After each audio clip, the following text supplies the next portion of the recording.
जोहार झारखंड, नमस्कार। Live Indian guard से मैं केतकी। ऐसे लोगों की संख्या लाखों करोड़ों में होती है जो कीड़े मकोड़ों की तरह जन्म लेते हैं और मर जाते हैं, लेकिन उन आद में ही कोई एक ऐसा होता है जो हजारों सालों तक याद रखा जाता है और अमर हो जाता है। साधारण शब्दों में हम इन्हें महापुरुष कहते हैं। मैं केतकी, मुझसे आप कई बार मिल चुके हैं। आज छाते के नीचे बस इस कारण हूँ क्योंकि एक बार चक्कर खा चुकी हूँ, पारा बहुत ज़्यादा है, लेकिन क्योंकि हम जिस काम के लिए आए हैं उसे पूरा करना भी ज़रूरी है, तो आपको दिखा रहे हैं अभी हम लोग कपूरिया मोड़ की तस्वीरें, धनबाद के कपूरिया मोड़ की तस्वीरें। 14 तारीख को यहाँ एक आदमकद प्रतिमा जो है अनावरण होना है उसका। टाइगर जयराम महतो भी शामिल होंगे उसमें। और आइए जानते हैं विशेष क्या है 14 तारीख को और कौन सी खास शख्सियत हैं, महापुरुष हैं जिनको यहाँ पर स्थान दिया जा रहा है। सर, सबसे पहले नमस्कार। नमस्कार केतकी जी और इंडिया गार्ड न्यूज़ के दर्शकों को जी, और आपको तहे दिल से आभार कि आपने कपूरिया को और जो हम लोग प्रोग्राम करने जा रहे हैं जी, झारखंड आंदोलनकारी के प्रति उनको सम्मान दिए, इसके लिए आप धन्यवाद। सर, सबसे पहले तो आपका परिचय जानना चाहूँगी। मेरा नाम सुरेश कुमार रजक हुआ जी, और चिर स्मरणीय मनसू प्रसाद महतो स्मारक समिति के हम अध्यक्ष हैं। जी, मेरे बगल में सचिव हैं अध्यक्ष जी मेरे बगल में बैठे हुए सदानंद महतो जी। जी, और हम लोगों ने मनसू प्रसाद महतो जी का प्रतिमा का अनावरण उनके पुण्यतिथि 14 तारीख को रखा है, जी, जिसमें आप और आपके न्यूज़ चैनल के माध्यम से जी, और लोगों को आमंत्रित करते हैं कि वे आएँ और इनको श्रद्धांजलि अर्पित करें। जी, बिल्कुल। मनसू प्रसाद महतो जी, मैंने बार बार जिक्र किया है, इस बार भी कहूँगी, इतिहास के पन्नों में बहुत से लोगों को जगह मिल जाती है और उन्हें लोगों के दिल में भी जगह मिल जाती है, दिमाग में भी मिल जाती है, क्योंकि बच्चे वही पढ़ते हैं जो बुक्स में लिखा है। लेकिन बहुत से ऐसे नायक भी हैं जिन्हें आज तक वो सम्मान नहीं मिल पाया जिनके वो हकदार रहे।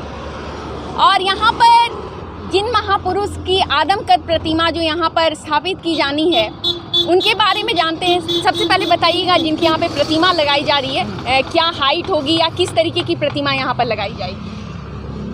ये तो अध्यक्ष जी बताएंगे। जी, अभी मतलब उस पर बात चल रही है। नहीं, ये प्रतिमा हम लोग बनाने के लिए पुरुलिया में एक चित्रकार हैं, पूरा नाम राजा दास, जो पुरुलिया के फेमस चित्रकार हैं और मूर्ति बनाते हैं, मूर्तिकार हैं, उसी के द्वारा बनाया जा रहा है। 1 महीना पहले हम लोग उसको बनाने के लिए जो भी लगता है खर्च वो वगैरह दे चुके हैं। 12 तारीख को हम लोग के यहाँ लाएंगे और 14 को यहाँ इनका मूर्ति ये लगेगा। अच्छा, एक बात बताइएगा, मनसू प्रसाद महतो जी, उनके बारे में कुछ बताइए, क्योंकि मुझे लगता है बहुत से लोग नहीं जानते हैं कि उनका क्या योगदान रहा झारखंड के लिए। ठीक है, चूँकि जिनका हम लोग मूर्ति का अनावरण करने जा रहे हैं, तो जाहिर सी बात है झारखंड के आंदोलन में उनकी अग्रणीय भूमिका रही थी। जी, जब झारखंड मूवमेंट चला था और उसमें विनोद बाबू, आपके AK राय और उधर से शिबू सोरेन जी, विशोम गुरु जी जब लीड कर रहे थे और तीनों का जब समन्वय हुआ, तो उस समय एक गजब का झारखंड राज्य अलग मांग करने के लिए जो आंदोलन का मूवमेंट था, उसमें मनसू प्रसाद महतो जी का, और वो बढ़ चढ़ के उसमें हिस्सा लिए थे। इसके अलावा झारखंड राज्य अलग मूवमेंट में तो थे ही, साथ में हमारे यहाँ पे जो शोषण था और अत्याचार था, ठीक है, क्योंकि शुरू से ही झारखंड के लोग सहिष्णु और दयालु किस्म के लोग रहे हैं। इन्होंने जितने भी लोग आए हैं उनका आदर किया है, कभी भी इन्होंने हिंसा का रास्ता नहीं अपनाया है, ठीक है। लेकिन संघर्ष शुरुआत कहाँ से हुआ कि जब शोषण चरम पर था, हमारी माताएं बहनें सब्जी बेचने के लिए हाट जाती थी, ठीक है। सामंतवादी लोग उन लोगों के साथ बहुत बदसलूकी क्या करते थे, ठीक है, जिसके लेकर एक जितना मतलब शोषित समाज से ही जन्म लिए थे, तो एक अंदर से एक ज्वाला सी धधकती थी और उनको वो वाला इतना झकझोरा, तो उसको लेकर उन्होंने झारखंड आंदोलन में कूद पड़े। इसके अलावा बहुत सारे बलिदान भी हुए। आज़ाद सिजवा के शक्तिनाथ महतो जी, जिनका हत्या कर दी गई उसी मूवमेंट के दौरान में, ठीक है, क्योंकि जितने भी कंपनियां थी वो भी शोषण कर रही थी, उस पर भी कंपनी का जो सामंतवादी लोग थे वो हावी थे और यहाँ के लोगों को ज़मीन लेने के बाद भी हक अधिकार देना नहीं चाहते थे। अभी हम लोग का यहाँ से एक रेलवे लाइन गया है जिसे BCCL का कोयला जाता है, उसमें उनका बहुत बड़ा योगदान रहा। उन्होंने कम से कम 35 लोगों को नियोजन दिलवाया, ठीक है। उसके मतलब कि लीड तो विनोद बाबू ही कर रहे थे, लेकिन यहाँ का सारा चीज़ माननीय मनसू प्रसाद महतो ही देखते थे और करते थे और मैनेजमेंट से वही वार्ता करते थे। वो अगर स्वार्थी होते मैडम, तो उस समय वे क्या अपना नौकरी नहीं कर सकते थे, ऐशो आराम की ज़िंदगी गुजार सकते थे। लेकिन उन्होंने ना नौकरी लिया, ना अपने परिवार के लोगों को उसमें शिफ्ट करवाया। बशर्ते जो जेन्युइन लोग थे, जो भूमिहीन हुए थे, उनको नियोजन दिलवाया और उचित मानदेय भी जो कंपनसेशन होता है वो भी दिलवाया। साथ ही कि उस समय पुलिस प्रताड़ना का शिकार लोग ज़्यादा हुआ करते थे। अभी तो स्थिति झारखंड अलग होने के बाद थोड़ा सा परिवर्तन हुआ है। उस समय पुलिस और प्रशासन से लोग उतने की कुछ ज़्यादा पढ़े लिखे लोग नहीं थे, इसलिए भय खाते थे। लेकिन मैं प्रत्यक्षदर्शी हूँ, उस समय लगभग मैं 12 या 13 साल का रहा होऊंगा, ठीक है। उस समय थाना यहाँ पे था और 2 मजदूर थे जो टाटा कंपनी का कोयला, जो वर्कर काम करते थे उनको टाटा कंपनी कोयला देती थी जलावन के लिए, ठीक है। वो एकदम लीगल था, तो उनको ठेला पर कंपनी से डिपो से कार्ड में एंट्री होता था और उसको लेकर आते थे और जो एम्प्लॉय है उसके घर पहुंचाते थे। तो 2 ठेले में 2 लोग आ रहे थे, तो यहाँ पे मैंने देखा कि बड़ा बाबू उन लोग से बदतमीजी कर रहा है, कोयला लेके जा रहे हो, गाड़ी रोको तुम। और उनके साथ अभद्र व्यवहार से बात किए, गाली गलौज से बात किए। तो उस समय के लोग उतना जानकार भी नहीं थे, गरीब मजदूर बेचारा क्या करेंगे। तो हमारे माननीय मनसू महतो जी यहीं पे बगल में अखबार पढ़ रहे थे। वो अखबार पढ़ने के बहुत शौकीन थे, वो अखबार पढ़ते थे और पान खाते थे, ठीक है। तो उन्हीं के पास गए, इसे देखिए ना, उनको जो रिश्ता में बनेगा, चाचा या जेठा, मैंने बड़े पापा को जेठा बोलते हैं, तो बोला कि ऐसा ऐसा बात है। तो बोला तुम ये कोयला जो ले जा रहा है ये चोरी का कोयला है या फिर कार्ड वाला कोयला है? तो बोला नहीं, कार्ड वाला है, फलना व्यक्ति को इशू करवाए हैं, वो ले जाना। तो कार्ड वाला कोयला, एक काम करो, एगो तुम उस रोड पे लगा दो उधर से, और तुम इधर से लगाओ, बीच रोड में लगाओ, और यदि पूछने आए पुलिस तो बता देना मेरा नाम। तो उन्होंने ऐसा ही किया, भाई नेताजी बोल दिए तो करना है, कर दिए। देखते देखते ट्रैफिक जाम हो गया। सिंगल रोड था उस समय, दोनों तरफ से गाड़ियाँ आई, रुक गई, पूरा सायरन बजने लगा। बड़ा बाबू बगल में थे, बोले कौन किया? तो बोला नेताजी बोले हैं ऐसा करने के लिए। लास्ट में नेताजी के सामने उन मजदूर से माफ़ी मांगना पड़ा बड़ा बाबू को, से गलती हो गया, ठीक है, आप कम से कम जाम हटवा दीजिए। बोले आपको इतना भी सेंस नहीं है कि कौन इनोसेंट है और कौन गिल्टी है, ये आप नहीं जान रहे हैं। ये मजदूर है, इशू हुआ कार्ड से कोयला लेके जा रहा है, हाँ, ट्रक का ट्रक पार हो जाता है, उस पर आपका नज़र नहीं जाता है, उस पर आपका कमीशन बना हुआ है। तब देखें और नतमस्तक हो गए। तो ये रुतबा और ये साहस और धैर्य देखे हैं मनसू प्रसाद महतो जी ने। कोई भी व्यक्ति, ये जाति बात का नहीं, वे महतो कुणबी जाति घर में पैदा लिए, लेकिन हमारे पंचायत में सब जाति धर्म के लोग रहते हैं। जो उनके दरवाजे पे गया, जो उनसे मदद मांगा, उनको वो मदद की, आर्थिक रूप से, मानसिक रूप से और शारीरिक रूप से, कभी पीछे नहीं हटे, ठीक है। और सबसे बड़ी बात, वो किसी को हताश नहीं करते थे, ठीक है। वो हमेशा भरोसा दिलाते थे कि हम तुम्हारे साथ हैं, और जो काम उनसे बाहर था वो डार्क में नहीं रखते थे, वो उनका समाधान बता देते थे, इनके पास जाओ, काम बन जाएगा, मेरा नाम लेना, तुम्हारा काम हो जाएगा। तो ये साहसी और लीडर व्यक्तित्व के धनी व्यक्तित्व। एक और बात, कपूरिया का आप बार बार नाम ले रहे हैं, उनसे मतलब उनका कैसा संबंध है कपूरिया से?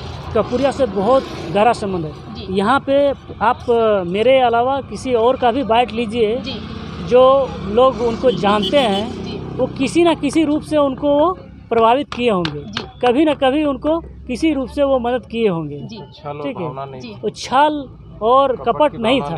अगर यदि ऐसा भावना रहती तो इनके परिवार में भी आज जो फॉर्च्यूनर और ये बड़ी बड़ी गाड़ियों में बड़े बड़े बैंक बैलेंस है और बड़े बड़े कंपनियों में ठेका टेंडर चल रहा है, वो उनके पास होता, लेकिन उन्होंने कभी पैसे को अहमियत नहीं दिया। जी, आपसे एक बात और जानना चाहूँगी, वैसे तो महापुरुषों की जो धरोहर होती है उसको संभालने का जिम्मा सरकार का भी होता है, लेकिन सरकार ने बहुत सारे महापुरुषों को ऐसे ही छोड़ दिया, पीछे छोड़ दिया उनकी विरासत को। इस पर आप क्या कहना चाहेंगे? ये देखिए, बड़ा ही दुर्भाग्य का बात है कि अभी जो वर्तमान में जो सरकार चल रही है, ठीक है, वो माटी और ज़मीन और जंगल और पहाड़ का बात करके आई, और जब उनको सत्ता मिली तो वो सारा चीज़ को दरकिनार करके वो भी ब्यूरोक्रेट्स में ट्रैप हो गए, और उनका व्यक्तित्व था कि हमारे सत्ता में आने पे जितने तमाम झारखंड के आंदोलनकारी हैं जिन्होंने अपना थोड़ा सा भी सहयोग किया और बलिदान दिया है, उनको हम सम्मान देंगे। ये झारखंड मुक्ति मोर्चा के शिल्पकार में से भी एक सिपाही थे, लेकिन आज जो नोटिफिकेशन निकला है इनका नाम नहीं है। ये दुर्भाग्य की बात है।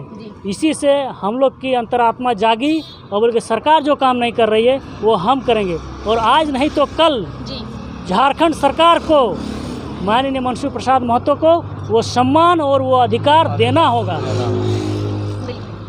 एक बात और, 14 तारीख को यहाँ पर जो अनावरण होना है उसमें कौन कौन लोग सम्मिलित होने वाले हैं? देखिए, हम लोगों ने जितने भी सामाजिक बुद्धिजीवी, शिक्षाविद और हमारे युवा साथी जो झारखंड नवनिर्माण को लेकर और झारखंड के तमाम शहीदों के लिए समर्पित हैं, उनको हम लोगों ने इनवाइट किया है, आमंत्रित किया है।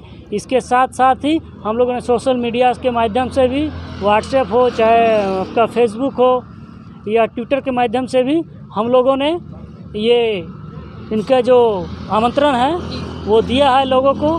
अब देखा जाए कौन कौन से लोग सम्मिलित होते हैं, कौन कौन लोग से सम्मिलित होते हैं। जी, हम लोगों ने प्राय जितने भी अभी वर्तमान में सत्ता में हैं, वर्तमान में सत्ता में नहीं है, पहले विधायक रहे हैं अभी नहीं है, सबों को हम लोगों ने इनवाइट किया है। नए उभरते चेहरों को भी हम लोगों ने बुलाया है।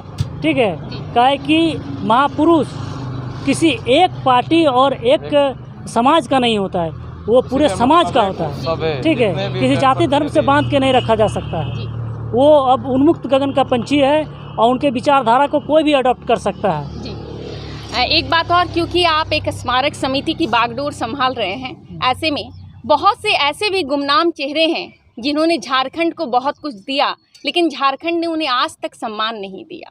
ऐसे लोगों के लिए मतलब जो काम करना है अगर सरकार नहीं कर रही है तो युवाओं पर जिम्मा आ जाता है। क्या संदेश देना चाहेंगे युवाओं को ऐसे मामलों में? मैडम, मेरे जैसे तमाम झारखंड के अभी जो युवा हैं, एक नई सोच और नई संकल्पना के साथ उनकी विचारधारा प्रस्फुटित हो चुकी है। मेरे जैसे हजारों ऐसे लोग मिलेंगे, युवा मिलेंगे जो गुमनाम ज़िंदगी में जी रहे हैं, जो झारखंड के लिए कुछ किए हैं और उनका नाम नहीं है, तो उनको सम्मान देने का काम हमारा युवा पीढ़ी कर रहा है। ये कपूरिया से हम बिलोंग करते हैं और ये मेरा जन्मस्थली है, पैतृक भूमि है, इसीलिए हम यहाँ हैं। इसके अलावा भी जिस जिस जगह पे जिन्होंने झारखंड के लिए और उसकी सभ्यता संस्कृति के लिए है, वहाँ पर भी हम लोग जाके सहयोग करेंगे। शारीरिक रूप से करेंगे, मानसिक रूप से करेंगे, आर्थिक रूप से भी करेंगे, बशर्ते वहाँ का जो मूल है, जो वहाँ के लोग हैं, बासिंदे हैं, उन लोग को वहाँ पे जागृत करने का काम करना होगा। या वो जागृत हैं, हम लोग को अगर सूचना मिलती है तो हम जाके प्रेरणा स्रोत काम करेंगे और उनको वहाँ जो शहीद हुए हैं या जो झारखंड आंदोलन में अपने योगदान दिए हैं उनको स्थापित करने का काम हम लोग करेंगे। बिल्कुल, धन्यवाद। विरासत समेटना और विरासत को संभालना आसान काम नहीं होता। किसी ने समाज को इतना दिया, हम उसे बदले में सम्मान तो दे ही सकते हैं। उनके पूर्वजों को सम्मान दे सकते हैं और उनके नाम को लोगों तक पहुंचा सकते हैं। पीढ़ी दर पीढ़ी विरासत को आगे पहुंचाना युवाओं की जिम्मेवारी है। धनबाद से जुड़ी हुई तमाम अपडेट्स के लिए बने रहें लाइव इंडियन गार्ड के साथ।